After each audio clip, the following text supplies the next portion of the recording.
Good afternoon everyone and welcome to the SFIA monthly livestream Q&A. We'll get started in just a moment, but go ahead and start getting your questions in the chat window so our moderators can start relaying those to me as soon as we start.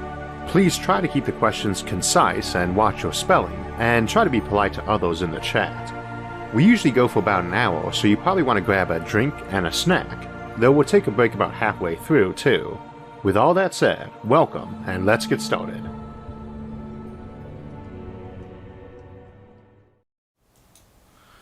Good afternoon everybody and welcome to our monthly live stream with Science and Future with Isaac Arthur, and I am Isaac Arthur, and my wife was just telling me before we got started that this is the roughly 2-year anniversary of us doing the live stream. So this is number 23, but we skipped a couple occasions, 2 years now doing live streams, and hopefully they've gotten a bit better.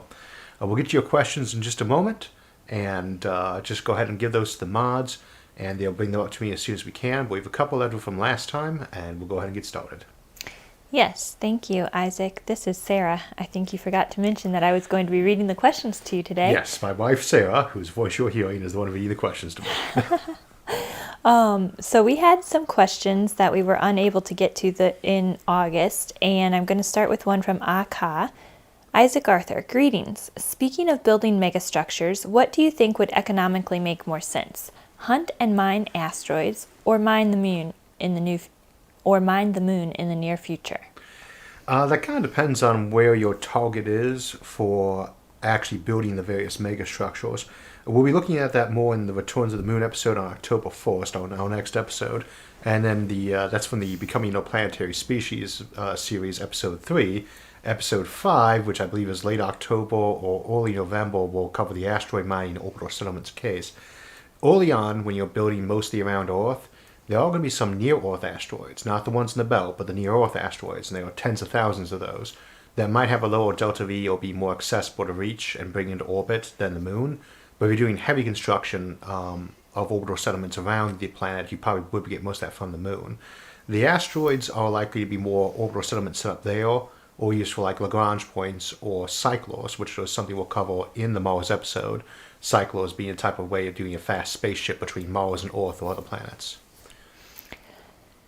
We have a question from Chris as well. How are we determining the mass of whole galaxies to detect dark matter? Seems that it would be hard to pin down an accurate mass for so many stars, dust, and rocks. This is my first question. Thanks in advance. There's actually an example of this is how we found dark matter in the first place, is we were determining the mass of the galaxies, mostly by how much they pulled on each other gravitationally, and it wasn't coming up as enough. Same, we started looking through and seeing how much dust absorption there was to try to estimate the mass of regular matter. And we figured, oh, it's probably just interstellar dust. Lots and lots of it not formed into stars yet. Or maybe even a ton of black holes. But as we got better at detecting things like that, we started seeing there was nowhere near enough mass. As to how we actually detect them, all the galaxies are moving away from each other, with a few exceptions like Andromeda and us, and we can kind of calculate how much gravity versus how much push away from us they seem to be getting. And for that, we can estimate both the actual mass involved of dark matter and dark energy. And that's basically how we do that. Very nice. Thank you. We had a question about your Benevolent Aliens video from Eric Malsbo. And he said, do you deem it plausible and possible to ask extraterrestrial beings for help regarding major issues on Earth? And if yes, how? Well, the question is always if they're out there, and as you guys know, I tend to assume that they are not, at least nowhere near us. But obviously they are, and they are listening. I don't know they'd be very likely to respond, given that they don't really seem to be very involved. They might have some kind of prime directive thing going on, or extreme case of apathy. So it is one of those examples where if you're asking them, presumably people have asked them before, and they presumably have the technology to be a little bit better than just listening to radio waves, but that might be a way to do it. I don't know if we've actually ever sent out a radio wave just saying, hey, we'd like to talk, we'd like some help. We sent out, hey, we'd like to talk kind of messages, but could you send us a blueprint for fusion? Maybe if we did that, we could reply. It's hard to say, but I would tend to assume that they probably would not be in a position to answer us simply because they don't exist anywhere near enough to us to do that. Okay. We have questions from the... We do, yes. We have some questions coming in at the moment, and so I'm going to start with one from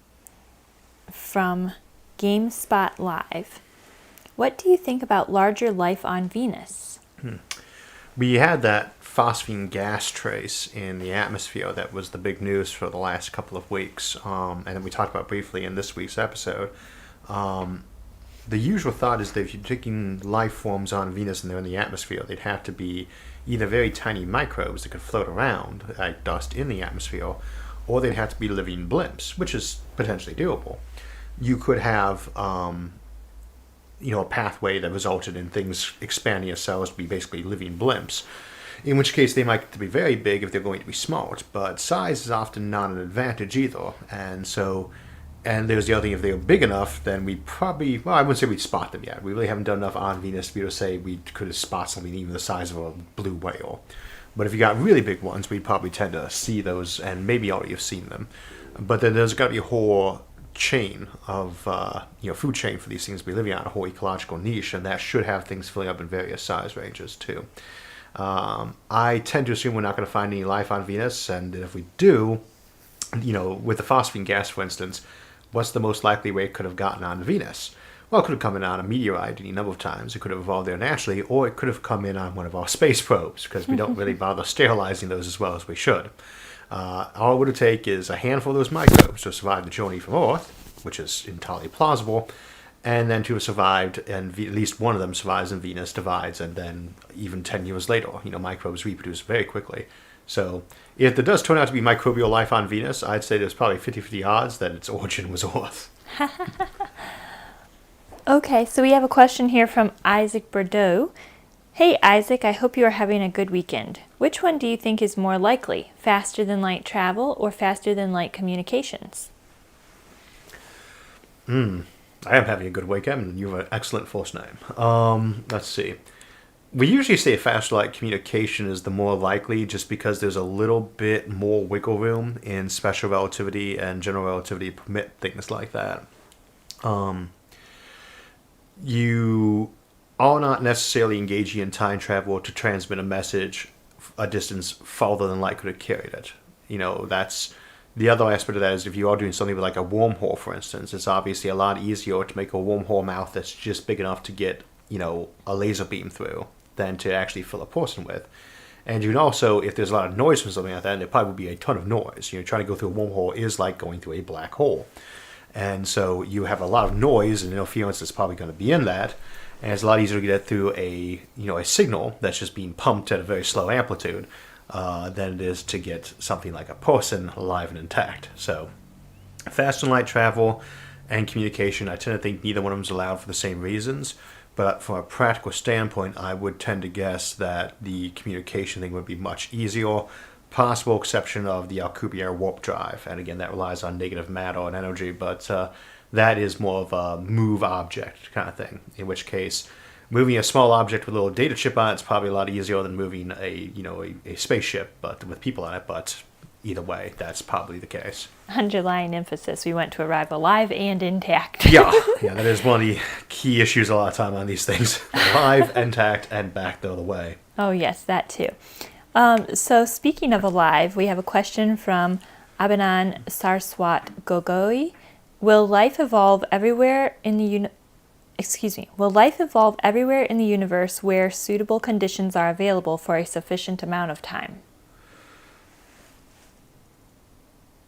Yes, but the key word there is suitable conditions. We don't actually know what these suitable conditions for life emerging actually are, and it might be, it could literally be that there are none, that we are, a byproduct of, a higher level of reality, be a simulator or deity, or that we are the freak anthropic odds of 1 in 10 to the 100th of them being life in any universe, and even smaller for ours. We do not know what the coincidental odds are for life popping up. It could be, as has been suggested, that a tendency of molecules to kind of put themselves into a heat dissipation mode, which you might remember from some articles last year, might tend to result in metabolic processes, very basic metabolic process forming with chemicals into what would be basic life. If that were the case, the odds go up an awful lot. But again, we do not know how likely life is. And indeed, we can't even say, if we pin down where life originated on Earth within 10 million years, something like that, we still couldn't say that life had evolved that fast here and would other places. And we also couldn't say that hasn't evolved since then, because it might be something that's really common, but the first time something gets there and gets a certain degree of complexity, any new ones, any new events of that origin of life would just get swept away as being too primitive compared to what is already existing. Until we actually can really model that and produce that in the lab well, and we've come nowhere near that. I've seen some statistical modeling on it that is not very good. Then we just don't know what those odds are. So it's just impossible to say right now how likely it is. But I would say that whatever it is, if you're in a place where it's likely to occur, give enough time, it will do so. A question from Stekra. When do you think the first Luna aluminum will be produced? Lunar aluminum? Yes. Okay. Within the next 10 to 20 years, not necessarily in bulk though, but that would be one of those experiments where you want to be doing is sending a kiln there to actually operate. There's so much aluminum on the surface of the moon, and it's such a power-intensive process that it's like ideal for the basic kind of solar or nuclear process we want to be setting up on a good moon base. And aluminum is very light, easy to work with. It's very energy intensive to make. It's about its only downside compared to steel, but it's probably going to be a lot easier to produce in bulk than steel. So any kind of process where we're trying to look to create large amounts of oxygen, for instance, probably going to come in combination with something of a furnace, for iron, steel, or aluminum, because you'll be boiling out those oxides to produce the metal and the oxygen.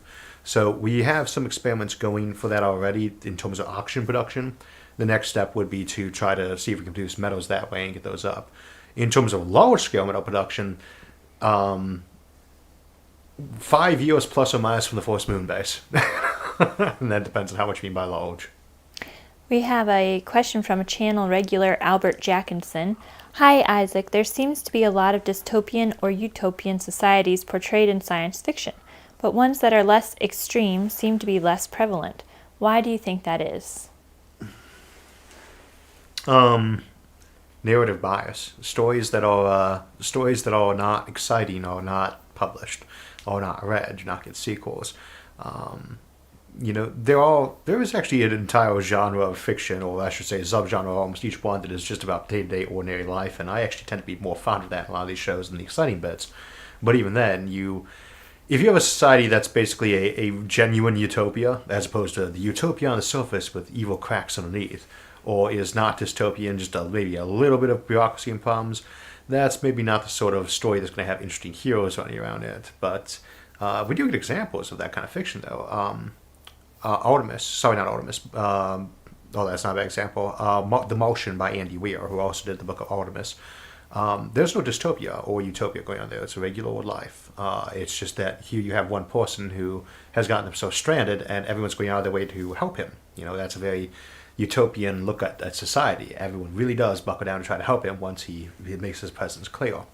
And so you can have fiction like that, but when you're looking at civilizations in detail, for the fiction, it's usually because you want to focus in on that civilization as part of the plot, and of course that means it's probably very dystopian, or there has been probably to get fixed. I suspect for us in the future, the reality will lie not just somewhere in the middle, but many places in the middle, because there's only so many different societies over time and space, and some of them will be a lot better than others, but I suspect most of them will be, on the whole, hopefully, relatively boring. Well, if they get too boring, they won't be able to write any more books about them, and then they'd all be copying one another. So, well, the nice thing about science fiction is it's supposed to be about the future, and there's always more of the future, no matter how far ahead of the future you are. Very true. We have a question from Jack Badboy. Could an advanced civilization harvest gravitational waves to use as energy? Also, could gravitational waves be forcing the universe apart and thus be dark energy? There's often a lot of discussion about whether or not dark energy is kind of the anti-force for, the repulsive force for gravity, but it doesn't fit. The ones we have negative forces for, or I should say opposite forces for, those act exactly the same, only in the opposite direction. The electromagnetic force or your strong nuclear force. Dark energy does not act exactly opposite of gravity, save in regard to the fact that it pushes space apart. It's not pushing objects apart, it's growing space. That's the key thing about dark energy. What we say is dark energy, and why we call it dark energy, is because there's a certain amount of energy associated to a volume of space. So a new piece of space suddenly pops up somewhere, there's a little bit of energy there. What's happening here is not a gravitational force exerting on things. It's just new bits of space popping up randomly everywhere at once. Or at least we think randomly. We can't really tell yet. So is it possibly related to gravity? Oh, I'd not be the least bit surprised if in the final theory that, grand unified theory, which we don't hear as much about these days, that actually got gravity unified with the other forces, also included dark energy and was closely related. But as them actually being like the opposite force, I'd say no. As to harnessing it for energy, potentially. I mean, it'd be an awesome force if it was there because it appears to violate conservation of energy, which is always one of those things you have to be kind of careful saying because it depends on what we mean by violate conservation of energy, but we've known about energy conservation violations since general relativity came out. The question is, does it actually do it in any way that's useful to us? It's a little bit like vacuum energy. You can't get energy out of a cold, lukewarm tub because there's nothing to move it around with. It has to be hot or you have to have something colder to draw the energy out of. Vacuum energy is very similar, and dark energy is likely to be the same kind of case where there's a lot of energy there, but how do you actually go about removing it? And usually about the only way you can come up to think about how to do that with modern science and techniques would be to take some very long spring, 2 billion light years long or so, and stretch it out with dark energy and pull it back in, and maybe you gain a little bit of energy out of that process. But that's about the only thing I've ever really come up with that idea. I like this title. It says Blueberry Lane. Somebody says, "Hi Isaac, how much further would automation need to improve to make the world borderline post-scarcity?" How much more automation? Yes. How much further automation?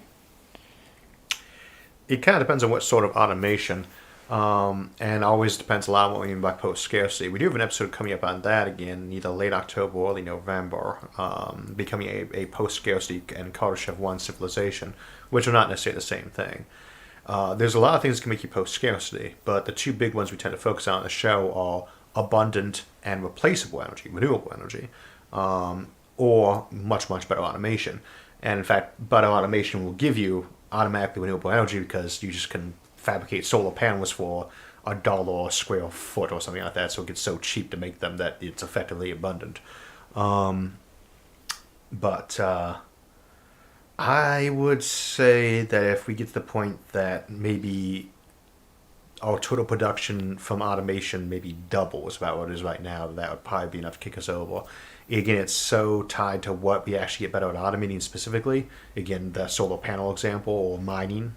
And then keyed into that, do we actually have a sustainability on that? Because you're not post-scarcity, e.g. a lack of scarcity, if you actually still have a core scarcity of energy, which is, of course, the big driving fuel for everything.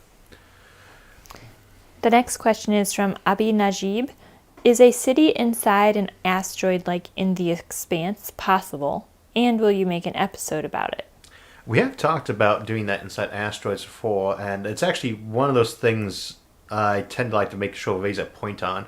Sometimes they'll show you a hollowed out asteroid where the asteroid is spinning around, and they say, look, it's a good spin and gravity habitat. All we do is hollow it out and spin it around.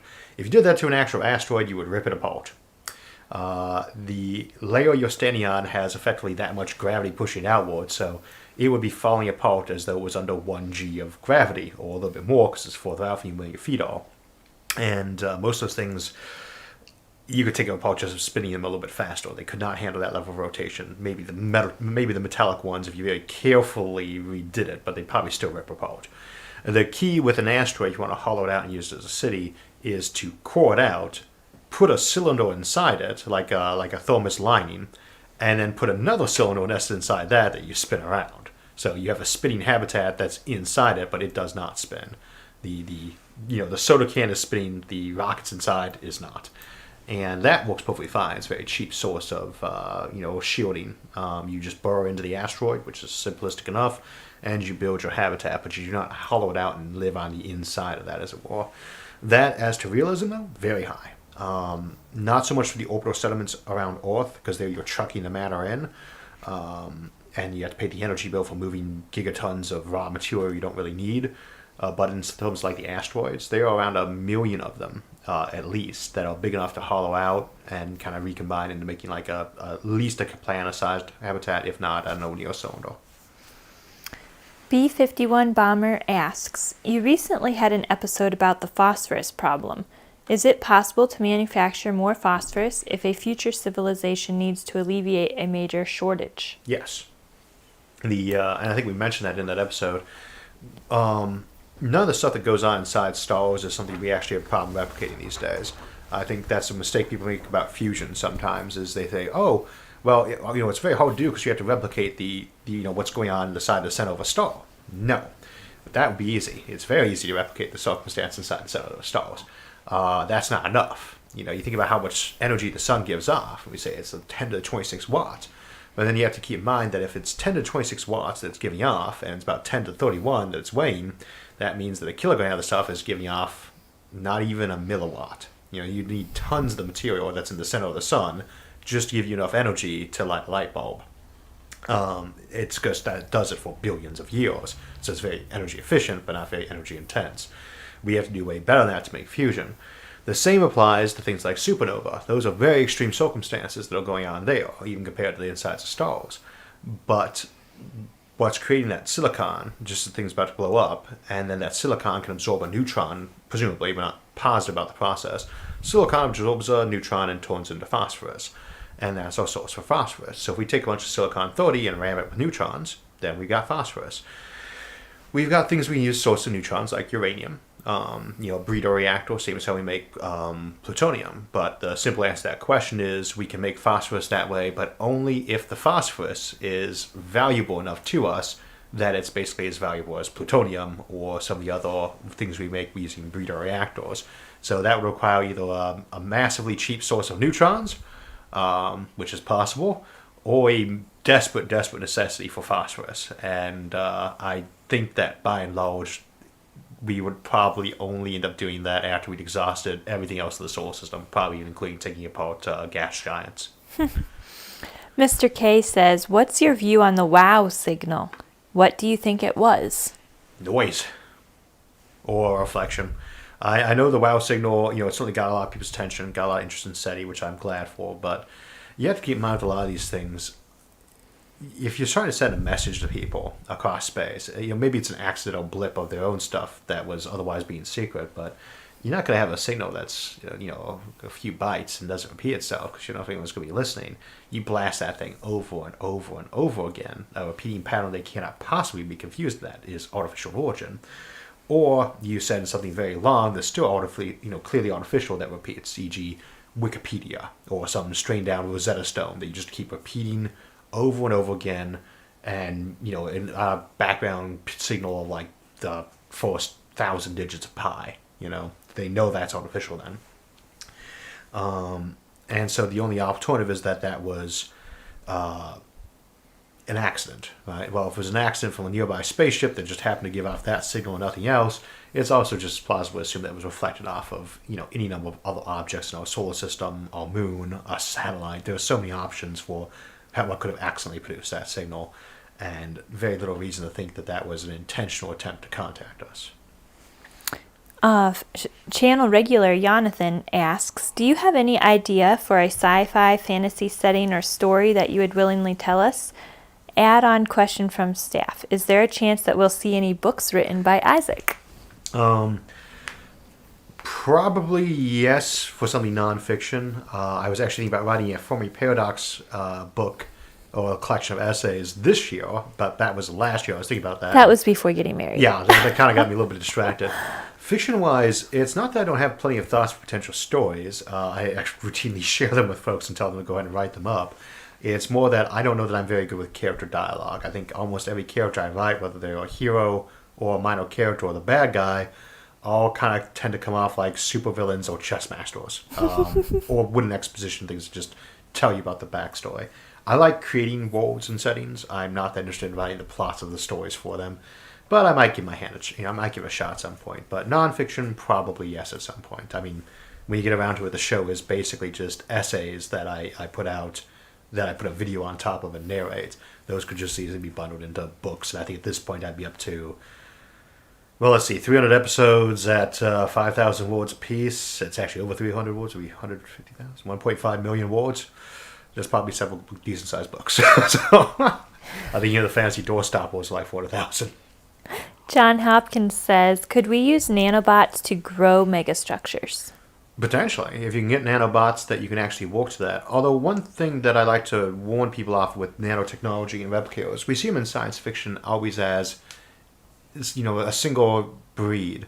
Think of nanomachines as more like a complex ecosystem with thousands of different varieties that are all working in tune, ranging from the smallest little things you can make and transmit to much, much bigger ones that might be the size of an entire cell or even, visible to the naked eye.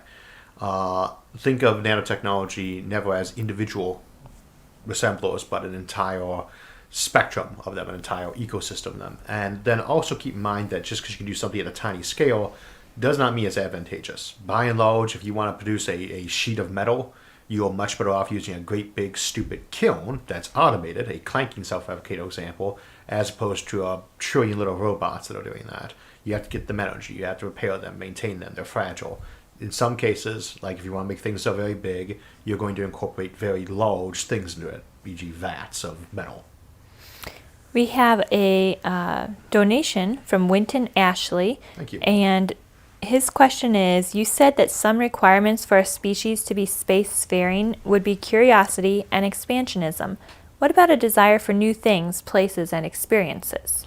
I would tend to say that's curiosity. You look at these things, we're usually talking about in a general way.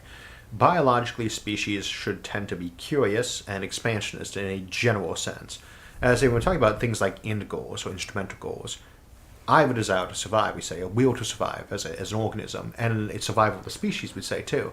But these aren't programmed into you. These are not, Asimov-style laws written onto your brain. They are more an extrapolation of a number of things that have been successful at survival and are thus still there. There is no will to survive built into you as a single lone, do not let yourself be destroyed. The same thing tends to apply to species as civilization. I don't know if Lewis and Clark, when they were exploring the Americas, were thinking one day there'll be a great city on the bay here, and over here there'll be a gigantic bridge across the Mississippi in this place called St. Louis. And my wife's claiming because she has more history than me. I think I just misnamed a few places they went to. No, you didn't. Point being, they were into exploration, but people who followed them up were more into colonization, right? And some people, they just want to get a farm by themselves and they want to be away from cities. But the net effect, 100 years later, is their kids and the other folks who immigrated to that area had built a city, That's what we mean is it's not like there's some overwhelming drive by every person to get out in space and colonize every world. There is for me. That's like my big end goal, get humanity across the entire galaxy. But I don't think most people share that as their day-to-day, motivation and goal. For some folks, it is going to be to explore. For some folks, it's going to be to run away. Some folks, it's going to be to get away from civilization or to create a new civilization that meets their particular preferences and desires. And it's the net effect of all of these, that kind of statistical average, that we would think brings people out into space more. So a species might be very curiosity-driven and out there to explore, but if they're very prone to that, they're going to want to help their peers who might want to follow after them to have a slightly easier time exploring or being able to get out further, so they're going to set up an outpost. And someone's going to handle staying there when they are in their off time and not out exploring themselves and running that outpost. And 1,000 years later, it's a colony. That's just how that kind of thing works out. We have a similar question from Battle Bunny. What odds would you give our civilization or species to survive the next 500 years? 50-50. There's a thing we use sometimes in simulation hypothesis. It's the principle of indifference. It's when you've got two very plausible options that make sense and no other really obvious scenarios, e.g. a yes-no question, but you have no way to look at the data for that. You just assume they're both equal odds. If you had 3, you'd assume we'd be 1 and 3. We could kill ourselves off tomorrow. We could be in great condition 500 years from now. My usual thought on these things isn't that I don't think that we could do it, that we could accidentally kill ourselves off or intentionally do it. It's just that I don't tend to think it's very useful to contemplate those scenarios because, if I get struck by a meteor tomorrow, I'm dead. I'm not really going to put that into my contingency planning for a given day. I don't think we're going to wipe ourselves out, though, because, and again, you can't, based off of previous occasions, people have been predicting for over and over again that we're eventually going to wipe ourselves out, and we have not. And I think that has a little bit to do with your personal outlook on life. If you're very pessimistic or cynical about your fellow mankind, you're probably going to assume we're going to die off. If you tend to have a little bit more faith in humanity, then you probably will tend to think we'll survive. As to which one of those views is right, I don't know. I do know which one I subscribe to. So. I want to slip in 2 more questions here before the break. We have a donation from Cozy High, and he is asking, are there any near-term texts that worry you? Thanks, Cozy, for the donation. Near-term texts that worry me, artificial intelligence, because that we already have that going on. That's the big one. And in some ways, I'm less worried about, I really don't think of Skynet wiping us out that much. I really don't think of machine rebellions going on and killing us all. I tend to worry more about the effect it will have on our civilization when, we have all these disruptions, or we start saying, well, this robot's pretty smart, but it can't possibly be a person, therefore we can do whatever we want to it. Or we can program it to enjoy whatever we have it doing. That kind of thing worries me because it's a little bit like animal cruelty. You might say that, well, this might not be a person, but at the same time, the fact that you're doing it at all, even if it isn't a person you're hurting, is a pretty bad place to be taking yourself and a civilization. So I tend to worry a lot more about how we're going to treat fellow humans. If you look at a lot of the sci-fi from the early 20th century to the mid-20th century, there was a big focus on the feel that more factories and more automation would mean that we'd start treating people like machines. And that's always a bit of a concern there. That instead of anthropomorphizing the machines and the people, we would start turning the people into being treated like machines, one big cog, one more cog in the hive. So that tends to worry me a little bit more where AI is concerned. As to other technologies, automation and artificial intelligence are the really 2 big ones I'd be worried about. I don't know that anything else really has potential for extreme catastrophe at this time, but then again, it could be what we call, a honeypot technology, honey trap technology. You start putting your fingers in there, and it's so tasty and tempting that you get stung by the bees, and even though the bees are there, or you can't see them, and you're completely, into this technology before you see the dangers, and it wipes you out. So, that, though, I'd say is the real one that always worries me, is artificial intelligence. So after that exploration of the negative side, let's take a quick look at the positive side before moving forward. We have a donation from Tyron Beard, and he says, so glad to catch a live stream. Live, while it's live. I plug you everywhere, but I must ask, what is our next step forward? Artificial intelligence and automation. Wait, didn't you just say that was negative? The things we always have to worry the most about are the things that we have a desire to do for good reasons. When there's something we want to do that's dangerous and stupid, like, base jumping. It's not to offend everyone who does base jumps, but I think everyone knows that's a pretty dangerous sport. It's very easy to talk people out of doing that. It might be exciting, but it's very dangerous. It's a lot harder to talk people out of using a technology that has so many advantages and so many potential advantages for saving lives. Self-driving cars, when we get them working, will save. I think we have 40,000 people dying in car accidents in the United States every year. That number's probably changed since I've been looking it up, but 40,000 less dead people a year from self-driving cars. That would be one example of a very attractive technology. People who don't have to spend as much time at work, so they can spend more time with their family.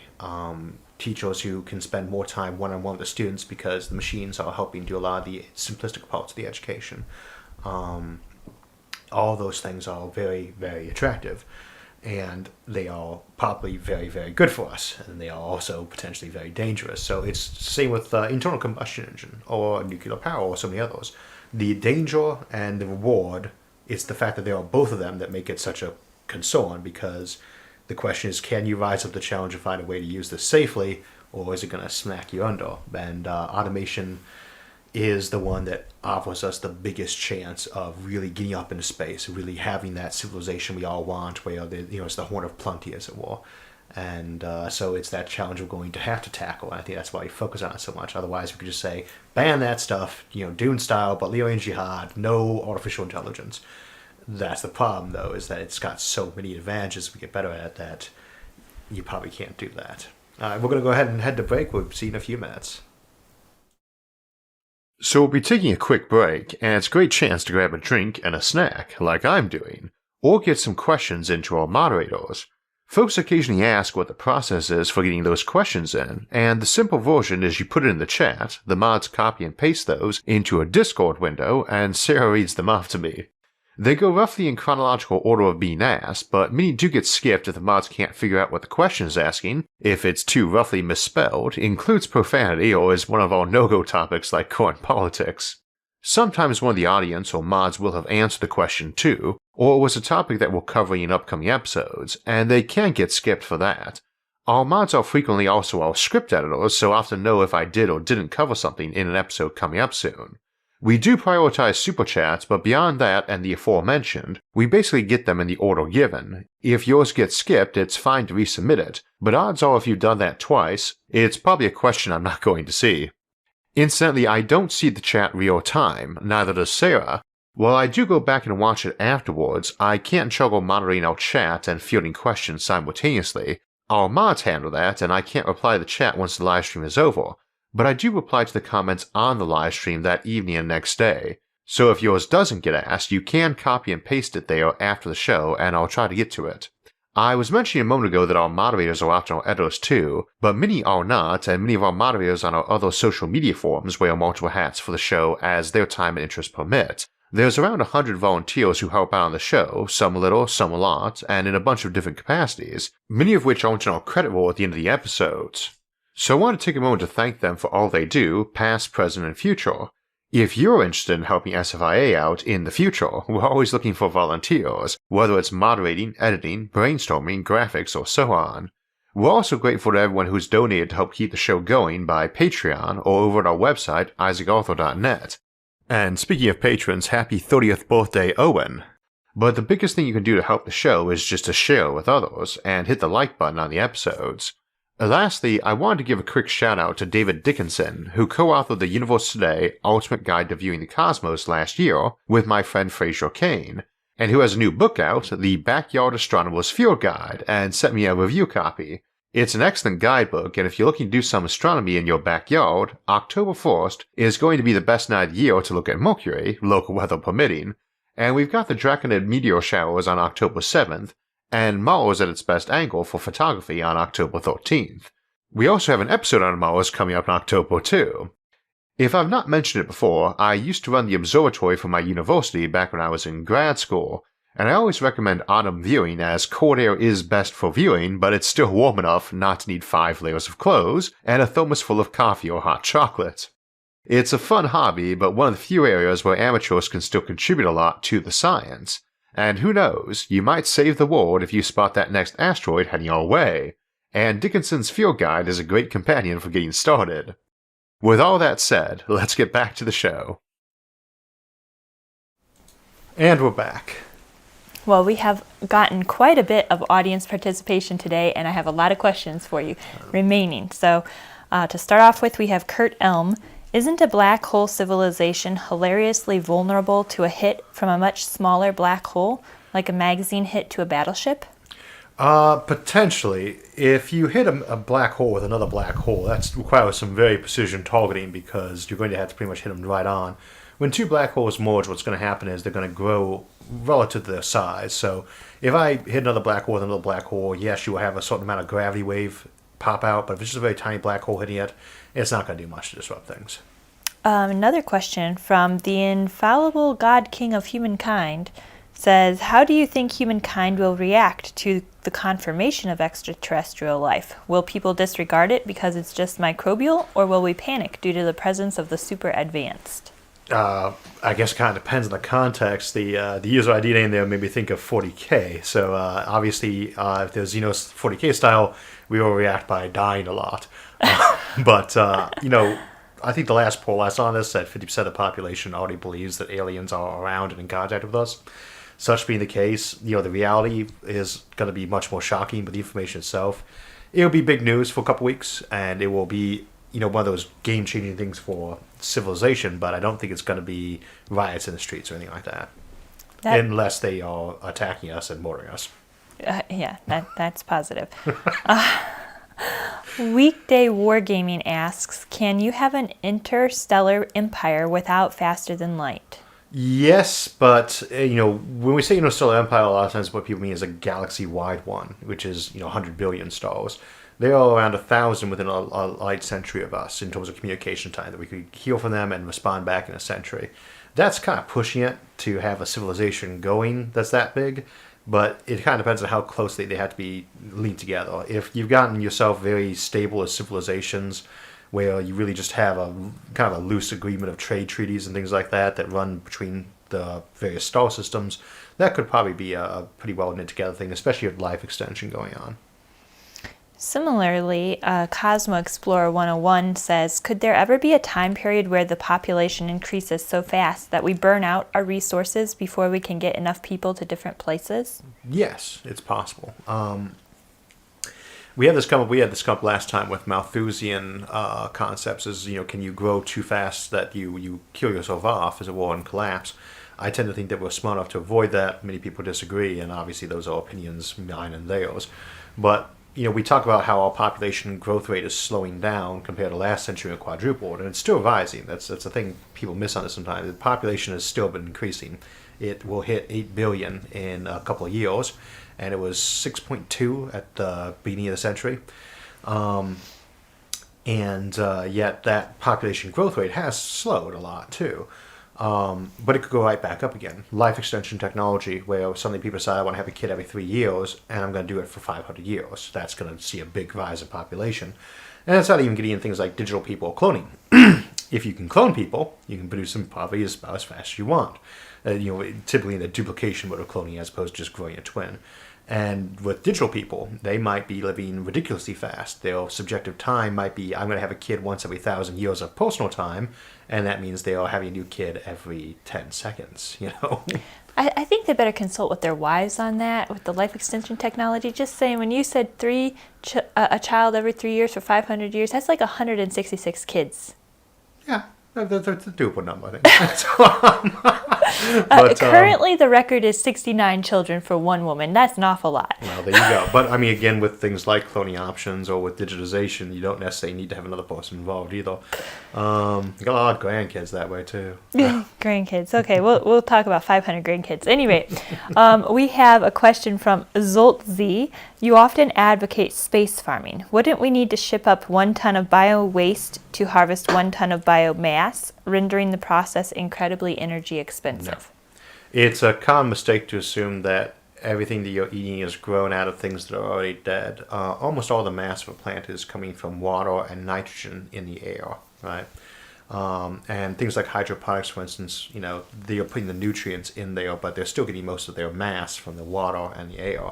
Nitrogen and water are all available besides this planet. You bring them in from sources that have lower gravity wells, and you bring up your basic microbes to get the thing growing. And having the available biomaterial, especially depending on the species of plant, can be very important. But generally speaking, it's the microbes in that soil that matter, not the actual soil content that you could be producing from almost any inorganic sources, moons, asteroids, etc., with refinement. Hinge asks if you have any opinions on Tabbys Star. We did an episode about that a few years back, and I've not seen any new evidence on that really changed my mind from thinking that it was probably going to be a debris cloud that it turned out to be. I haven't checked on in the last few months to see if there's been any updates. My friend John Michael Gautier, who runs his show in Event Horizon, he's always been very good at keeping up on track on that. So is Fraser Kane. So I'll defer to them if there's been any major developments. But and there's certainly shows worth checking out. But I would say that I'm still of the opinion that there's no indication that it's an artificial source of life. Sir Barks a Lot says, how long until we get cryostasis so we don't have to worry about faster than light travel? Well, we already have it. We can freeze people pretty good. It's just the getting them back alive bit. And that's the interesting thing from cryonics is that you might go ahead and ship people out before you actually got the method working if you had decent enough artificial intelligence on the other end that you could send them the blueprints and details of how to make the thing to wake them up. The thing that I like to point out, though, is that the technology that you need to resurrect someone from current cryo methods essentially is identical to the technologies you need to simply extend their life indefinitely, because you have to do that kind of very fine detail cellular repair, especially of their neurons. And if you can do that, then it doesn't matter if you got them on cryo or not. You can just go ahead and extend their life indefinitely. And if you just worry about them being bored on the trip, they can find ways to amuse themselves, or you could put them into a more, hammer type of stasis where you're basically just shutting their brain activity down while keeping them alive that whole time. And they wake up when you turn it back on. No need for freezing. Andrew Soto, thank you for your very generous gift here. And his question is, for uploading consciousness, could we do so by replacing every synapse in the brain with a copy of that structure in a synthetic brain so that the brain signals are slowly migrated into the new one, migrating consciousness instead of direct cloning? Well, thank you very much, and for your donation too. Yes, but the difference I'd usually say on that is, the brain is not a single object that you necessarily need to be replicating. You could be running it quite a ways apart from the synthetic chunk or other bits of it, but you could also just be replacing it building by building like a city. Think of the brain like a city, and you're replacing individual buildings. While the synapses starts failing down, you have little machines go in and repair those, replace those. And you might do that strictly biologically too, because you got the technology of making copies of them in an artificial sense, like with wires or optical fibers. Then you presumably also have the ability to just go ahead and regrow a neuron of that right shape too. I think you just slowly replace them, one neuron at a time inside that person's brain, unless they simply did not want to be in a fleshly body anymore. So basically, the equivalent of a prosthetic brain. You're slowly replacing neurons as needed, either with cloned, replicated, or grown, or strictly artificial ones. The interesting thing, though, is that since your neurons are only communicating at fastest, the ones with the best myelin sheaths, basically the speed of sound, and we can send signals at the speed of light, which is 10 million times faster, you could expand a human brain to the size of this planet, almost exactly the same size as this planet, and just have the neurons distribute the same places and run at the exact same speed if it was on, an optical light or fastest light speed transmission. So you could start moving their brain to another location, neuron by neuron, without actually having a real signal lag too. But yeah, as a method for extension, I suspect the most popular one for brain digitization or uploading or just extension would be to replace one neuron at a time in the existing brain. James Holden's question is, what are the key next step technologies for resource utilization on the moon? That is the episode for next week, so I want to be careful talking about it too much. Spoilers. The biggest one is the ability to refine metals and oxygen right off the surface of the moon, and presumably in as automated fashion as you can. The other one on top of that is the ability to use the local regolith in a fashion that we can make buildings out of relatively easily and automated. And the other caveat on that is making sure that you can do it in a way that doesn't kick up too much that lunar dust, because in many ways, and we'll talk about this on Thursday, in many ways the hardest part of colonizing the moon is actually be dealing with that lunar dust that gets kicked up when we do stuff there. It's insidious, it's a pain, and it's potentially a major health hazard. And those would be the key ones for ISLU, is how to deal with that regolith and make something useful out of it, like oxygen, building materials, and metal. Thank you for that. And James, be sure to tune in on Thursday. The next question is from Nicole McInnes. What is your favorite robot from literature or cinema, and why? Oh, Janine Oliver. With a close runner-up probably being Hal from 2001, or Many of the Minds from Ian M. Banks' Culture series. Janine Oliver, Robot Janine Oliver from the Elijah Bailey novels, Caves of Steel, Naked Sun, a couple others by Isaac Asimov, is probably my personal favorite for robots. He's a detective who helps out the other detective, Elijah Bailey, solve crimes that are rather interesting. And something people tend to forget about Asimov is what a good murder mystery writer he was too. So definitely him. And if you have never read those books, do so. They're great.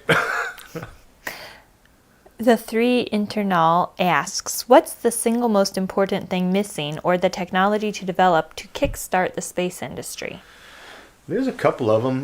Launch cost being cheaper is obviously the most obvious one, but the one I've been favoring mostly for kickstarting space industry in recent years is power satellites.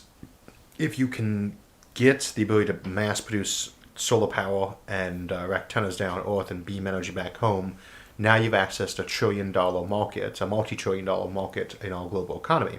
If you can be sending power down from space which after all costs involved is just 1 penny cheaper per kilowatt hour than what we get now. That's your space boom right there. Other ones would be obviously, you can start bringing gold home from asteroids. The fuel costs involved in taking stuff off the moon, if we could find gold there, or an asteroid, strange as it sounds, is already, with the current economy, more than enough to justify all that fuel cost in terms of the value of that material. And then, of course, the other one is any sort of medical science research or production chains that work better in microgravity, like crystal growth, semiconductor growth, things like that. So which one will be the one that is the actual snowball is hard to say, and it's very dependent. Like the power satellites, for instance, not such a big deal if we suddenly got working fusion, or people got a lot more comfortable with nuclear fission. So I think this question from Plastic Pinocchio relates back to one we had earlier this evening, and thank you also for your contribution. But his question is, why do we assume that a signal must repeat to be considered artificial when us humans are the first not to do so? The Arecibo signal comes to mind. Because we move that one around, right? We are repeating it, but we move it around because we're trying to get as many areas as possible.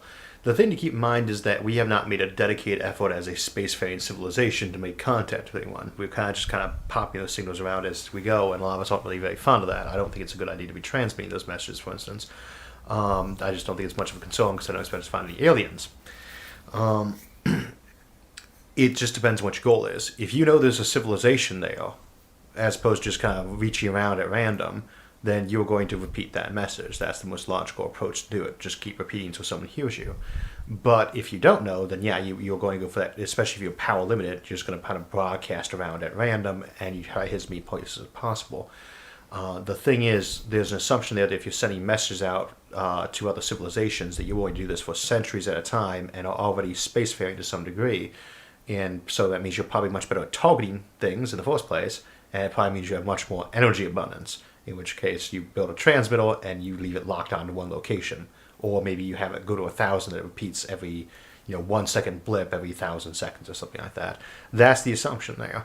It could be wrong, but if you want to contact people, you are going to repeat. You're going to keep waving at them over and over again and say, look at me, look at me. And that we didn't do that ourselves basically came down to the fact that we don't have enough energy, time, resources, etc. to be doing that transmission that way at this time. We also have a contribution from David Foreman. Thank you for that. And the question is, are there any reasons for off-world settling that you think are often overlooked? Thank you for your donation, too. And if I skipped anyone, thank you very much for anyone who's been doing super chats. Reasons for settlement that have been overlooked. The big one that always gets cited is you getting the eggs out of one basket. The other being that we just have a natural tendency to want to get out there and explore. The one that comes to mind as most often overlooked is also the one that's also a potential danger too. When you set a colony up in place somewhere, it will have a different outlook. You can see that with the colonization things we had during the Age of Sail. We've been colonizing this planet for many thousands of years as people wander around and set up on places. They have very different outlooks on life. They have very different outlooks, and that can make them potentially an enemy or potentially a friend. But if you're taking the societal viewpoint that a diversity of viewpoints, of many different worldviews, many different challenges they've been facing that have influenced them is a good thing on average, then that's the other big one that you get out of colonization. By spreading yourself out to 1 billion planets, 1 million habitats, from places like Venus as floating cities to things you've carved in the side of a comet to something under an alien sun, that would be the other big benefit I think people tend to overlook, is that all those new challenges, all those new viewpoints is going to help your civilization a lot, hopefully. And another donation here from Tom Michael, and he says, do you think we could ever have another episode involving more insight into underwater colonies and energy production from under the sea? Keep up the great work, dude. I'm loving all of it. Thank you very much. We did the Habitable Planets Oceans episode. And the Habitable Planets series, for those who really remember that was like our first year or two of production. That was the last one we did, was the Ocean Planets and Water Worlds episode. And then the series kind of got put on hiatus in favor of the Outward Bound series. And I've always meant to revisit that, and we did to some degree with the Earth 2.0 series and the Sea Study episode and Colonizing the Oceans. And to answer the question on that one, I've been increasingly tempted to go back and revisit those because I feel like we could do multiple episodes on sea study alone. Now, to be fair, almost every episode we do, I feel like we do many more episodes on that topic. We always get them squeezed into 30 minutes. But I do think that we probably will revisit that because it's just fun. I don't know. For those who remember any of the old shows like Sequest, DSV, or things like that, the oceans are 3/4 of our planet and contain many interesting things. And they also likely be things we find on other planets a lot. So, yes, we probably will revisit that topic. Thank you. Mr. Hats for Cats says, can we boil a black hole? As in, could we put enough heat energy for it to radiate mass? And he put a little side note that says, Sarah, you're amazing, which is making me blush. Well, you are amazing. The cat in the hat thing made me think of, and I probably shouldn't say it, but Dr. Seuss, for those of you who remember, I always loved Dr. Seuss, and I always want to do his eulogy. It says, should we bury him in a box? Should we bury him without socks? Does he smell like green eggs and ham? Yes, he does, Sam and I. I loved his walk way up as a kid. What was the question again? I'm sorry. The real question was, can we boil a black hole? As in, could we put enough heat energy in for it to radiate mass? Well, they don't really. If you pump a lot of heat into a black hole, it's just going to absorb it, probably. Now, it should stay very hot, and black holes actually are pretty hot. But to get them to emit mass, what you'd end up doing is they very slowly radiate with Hawking radiation. And the Hawking radiation is not always photons.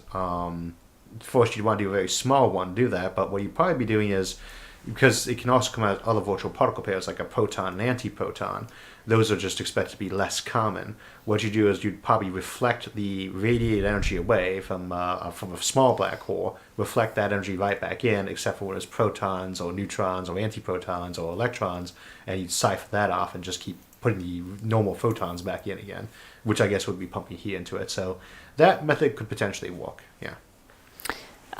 This one is an interesting question from Lost in Thought, and thank you for your generous donation as well. He says, could an artificial superintelligent cyberbio clone of me microwave a burrito beyond the Planck temperature? And would it be able to eat the said burrito?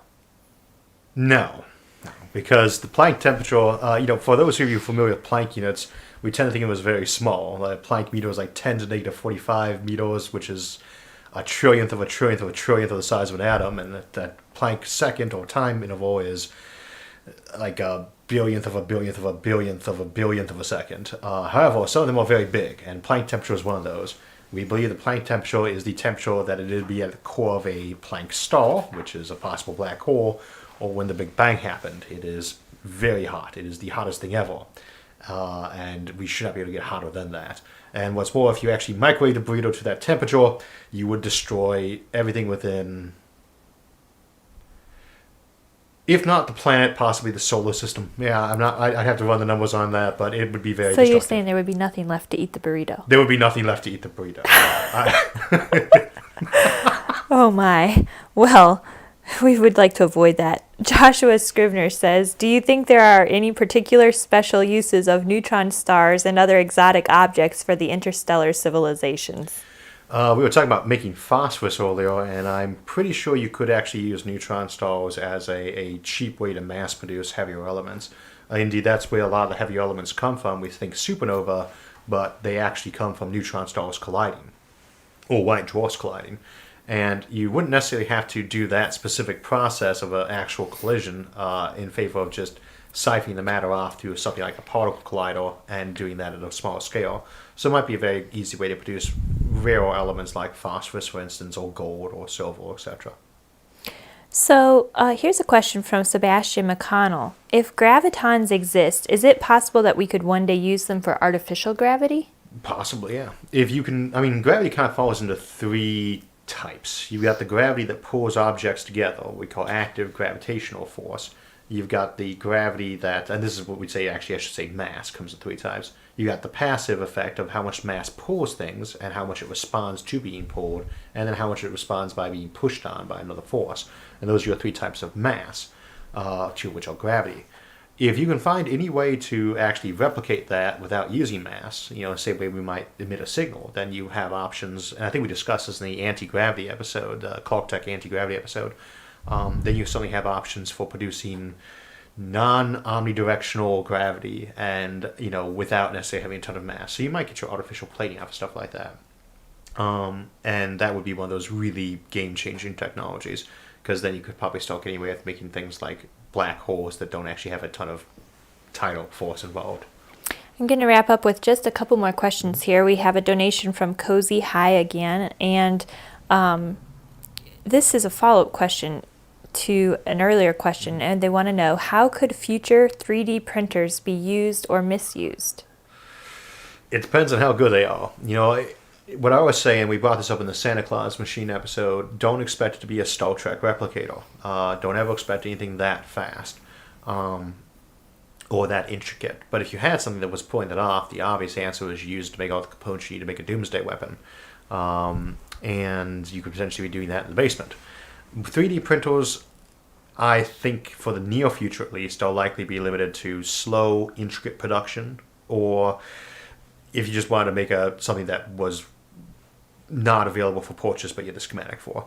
But it's most likely to be used dangerously, I would say, if we can get small enough with it for the printing of DNA, and specifically printing any type of DNA that you want and can assemble on a computer model, in which case you can print the DNA for Ebola, or the RNA, I should say, and the RNA would be a lot easier to print because it's so much shorter.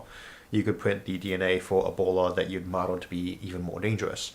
You could print it to be something that was the most infectious, fatal disease you could ever have, because, of course, in nature, they generally tend not to link up that way. The more infectious it is, the less lethal it tends to be, that kind of thing. You could set it so that it was a thing that had a built-in timer, where only after it replicated 500 times and not been exposed to oxygen to indicate it was inside the same host organism, would it suddenly turn on its lethal mode. So that would be the most dangerous near-term option, I think, for printers, DNA printers, RNA printers in that case. So we have a question here from Abhinav. How would the Dyson swarm be protected from solar flares? It kind of depends on which type of Dyson swarm we're doing. If you're doing solar collectors, those are by their very nature supposed to be thin and cheap. In which case you might not bother to protect them. You might simply suck them back in or replace them. If you're doing something that is essentially one micron thick sheet of aluminum 700 kilometers across that bounces light to a expensive and valuable actual power collector, you might just have it set that when the solar flare is detected, they just fold in in reverse of a flower and protect it while they get vaporized themselves. But for the most part, solar flares are not nearly as dangerous as we tend to think of them sometimes from fiction. It's very easy to harden a structure. And a thing to remember when we talk about things like cylinder habitats as opposed to just big solar collectors, a place where people live, on Earth we live over the ground. The ground is very protective. Inside a neocylinder, you live under the ground. Space and its dangerous things are outside of the dirt and the metal for you. You look at the sky, you can see the sky. Inside a cylinder habitat, you've got meters of dirt, steel, and structure around you. So you can build all of those as Faraday cages. And by default, your typical neocylinder, for instance, is a Faraday cage. You're quite protected against EMP that way. And so it's mostly about hardening what you need to harden, and to the degree that you need to harden to be economical. And how much is economical is one of those things we'll figure out by doing it in stages. We want to do it as cheap as possible for minimum replacement and danger. I'm going to wrap up with just 3 more questions here. We have one from Dincho Stivnov. Have you watched Babylon 5? And if yes, what do you think about the portrayal of alien cultures? I love your content. Thank you. And I love Babylon 5. The sad thing about watching Babylon 5 is with the first one to really take advantage of CGI, which means that you don't really want to watch it at HD resolution anymore because it tends to show through, but it's a great show. I typically rated as tied with me with like Star Trek, Next Generation, Deep Space Nine is like the best shows of the 1990s. The aliens portrayed in there were often a little bit classically cliche sci-fi ones where they had a personality trait that was universal to the species, to the point where it was more like a culture than we expect from an entire civilization. But other than that, I thought the portrayal there was great, especially with the willingness to actually have aliens that were not humanoid in nature. And I'd say it's cut from most versions of The Gathering, the original TV pilot movie, because it came out looking like a Jim Henson puppet show, but they showed all sorts of very atypical and non-humanoid aliens in that. But great show. If you've not seen it, go watch it. Just keep in mind the graphics are a little dated now. Lucas Harvey says, I'm worried about engineering Mars. Wouldn't any atmosphere we make just get ripped apart by the sun? Nope. You wouldn't make it unless, given time it will. The first thing to understand is that atmospheric leakage is something that, so long as the speed of the gas from temperature is, well under the actual escape velocity of the planet, and the escape velocity of Mars is about 10 times higher than what we expect the atmospheric motion to be for those particles. That is going to result in a very slow evaporation rate of loss, and every atmosphere leaks. What caused most of that leakage is going to be a lack of magnetosphere, and people always talk about wanting to put a big, restart the core in Mars. You don't have to do that. You just build a big metal ring around the planet with some solar panels, and that's an electromagnetic, artificial one. It's very relatively easy to make. And it has a high power draw, but it's nothing like what you'd involve in the normal level of power a planet would need anyway. So it's not trivial, but it's not even the top 10 list of hard things to do to terraform a planet. Great. So the last question for today is from Jay McDonald, and it kind of looks into your future episodes. He says, any chance of doing a dedicated Starship episode, seeing as it has the potential to provide the initial capabilities to launch the beginnings of the industries and construction projects that this channel discusses for the potential future? I'm sorry, what was that last piece again? Well, the last part is that a Starship... A dedicated Starship episode would have the potential to provide initial capabilities to launch the beginning of the industry and construction projects that you've discussed in the past. And Jay is wondering if there's any chance that you're planning to do a dedicated Starship episode. Yeah. We did the Spaceship Propulsion Compendium years back. It was actually the first poll for an episode I ever ran on Patreon in that case. And Drew McTighe is one of our moderators these days. He helped me write that episode. It was his idea, and it was a great episode. I love doing it. It's one of those ones where I've always thought about expanding into a series too, but so often we talk about spaceship design only in the context of a specific, episode, like how to get to another solar system or how would you build a colony ship. But yeah, I think we could probably do that, but I don't think it would be an episode. It would probably be more like a series. So for the moment, I'm not starting any more series until we've finished out at least the first 6 episodes of becoming a planetary species. But I think, yes, there's a very good chance we would do that. And I think it would probably be a lot of fun. Well, I'm afraid that we're wrapping up on time. It's already after 5 o'clock. And so thank you to all of those who've donated and sent their questions in, and to the mods for helping moderate. And thank you everybody for the super chats. And we will see you all on Thursday. Have a great week. So that will wrap us up for the day. I want to thank everyone for joining us, and again, if we didn't get to your question, feel free to post it as a comment below, and I'll try to get to it this evening. Also, you can continue the conversation at any of the forums on Facebook, Reddit, Discord, or our website, isaacarthur.net. Thanks for joining us, and we'll see you Thursday.